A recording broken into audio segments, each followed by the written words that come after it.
Hello friends, स्वागत है आप सबका हमारे YouTube channel learn with trick पर। तो चलिए आज हम लोग अपनी 6वीं क्लास को देखते हैं, शिक्षा एवं मनोविज्ञान। तो इसमें सबसे पहले हम अपना पॉइंट देखते हैं। रोजेरियन मॉडल के प्रवर्तक कौन है? रोजर महोदय हैं। उस संपूर्ण परिस्थिति का जिसमें बालक अपने विद्यालय में पाता है उस संपूर्ण परिस्थिति का जिसमें बालक अपने को विद्यालय में पाता है, जीवन में जितना अधिक संबंध होता है उतना अधिक ही सफल और अस्थायी सीखना होता है। किसका कथन है? रायवर्न का कथन है। नेक्स्ट हमारा, अधिगम के लिए मनोवैज्ञानिक छड़ का निर्माण करना अध्यापक के लिए अति आवश्यक है। किसने कहा है? मैडम मारिया मोंटेसरी का कथन है। अधिगम के लिए मनोवैज्ञानिक छड़ का निर्माण करना अध्यापक के लिए अति आवश्यक है, मोंटेसरी जी के अनुसार है।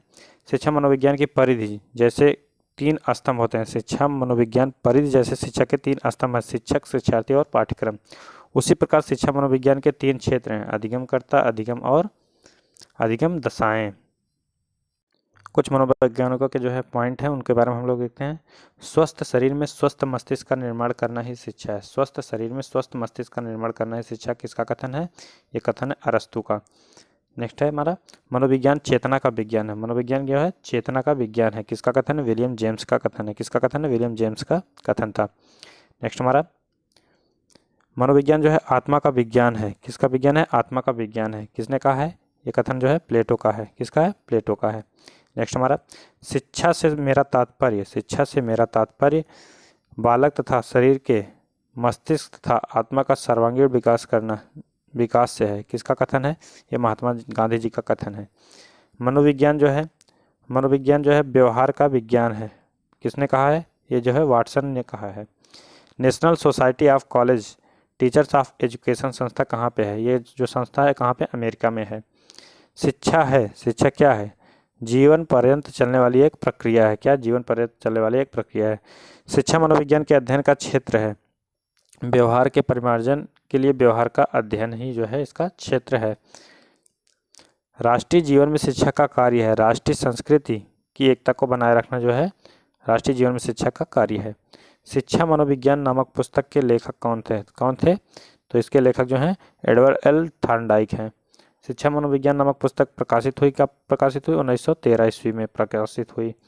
मनोविज्ञान का जन्म माना जाता है। मनोविज्ञान का जो जन्म माना जाता है कब से, कहाँ से माना जाता है? दर्शन से माना जाता है। मनोविज्ञान का जो जन्म है दर्शन से माना जाता है। नेक्स्ट हमारा, एजुकेटम शब्द जो है विकसित हुआ है। किससे विकसित हुआ है?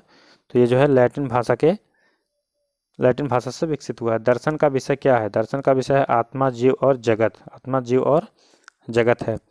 मनोविज्ञान में व्यवहार का अध्ययन किया जाता है। किसने कहा है? ये कथन जो है वाटसन का कथन है। अगला पॉइंट हमारा, शिक्षा मनोविज्ञान एक स्वतंत्र विषय के रूप में आया। जो है एक स्वतंत्र विषय के रूप में कब आया? ये जो है 20वीं शताब्दी में आया। कब आया था? 20वीं शताब्दी में। रिपब्लिक के रचनाकार हैं कौन है? प्लेटो हैं। रिपब्लिक के रचनाकार कौन है? प्लेटो जी हैं। नेक्स्ट हमारा, रूसो के अनुसार रिपब्लिक का विषय क्या था? रिपब्लिक का विषय क्या था? तो इसका विषय जो है शिक्षा था। क्या था? शिक्षा। मनोविज्ञान आचरण एवं व्यवहार का यथार्थ विज्ञान है। किसने कहा? यह मैकडूगल का कथन है। किसका कथन है? मैकडूगल का। उपनिषद का जो विषय है क्या है? उपनिषद का विषय जो है दर्शन है। क्या है? दर्शन। उपनिषद का अर्थ क्या है? उप प्लस निषद, 2 शब्दों से मिलकर है। उप का अर्थ है, उप का जो अर्थ है के समीप, निषद का अर्थ है बैठना, अर्थात उपनिषद का अर्थ हुआ गुरु के समीप बैठना। शिक्षा वह है जो मुक्ति दिलाए। शिक्षा वह है जो मुक्ति दिलाए। शिक्षा क्या है? वह है जो मुक्ति दिलाए। किसने कहा है? शंकराचार्य ने कहा है। मुक्ति के प्रकार, मुक्ति कितने प्रकार की होती है? मुक्ति जो है 2 प्रकार की होती है। कितने? 2। प्रथम आधुनिक शिक्षा मनोवैज्ञानिक कौन थे? थॉर्नडाइक थे। शिक्षा कैसा विज्ञान है? शिक्षा जो है कैसा विज्ञान है? ये नियामक विज्ञान है। कैसा विज्ञान है? नियामक विज्ञान है। नेक्स्ट हमारा, मनोविश्लेषण के प्रतिपादक कौन है? मनोविश्लेषण के प्रतिपादक कौन है? सिगमंड फ्रायड है। कौन? सिगमंड फ्रायड है। शिक्षा का अर्थ उन सर्वमान्य विचारों को विकसित करना है जो मनुष्य कि मस्तिष्क में विलुप्त हैं। किसने कहा? ये सुकरात का कथन है। मनोविज्ञान की प्रकृति होती है, कैसी प्रकृति होती है? वैज्ञानिक प्रकृति होती है। तो आज की क्लास में इतना ही। Thank you for watching.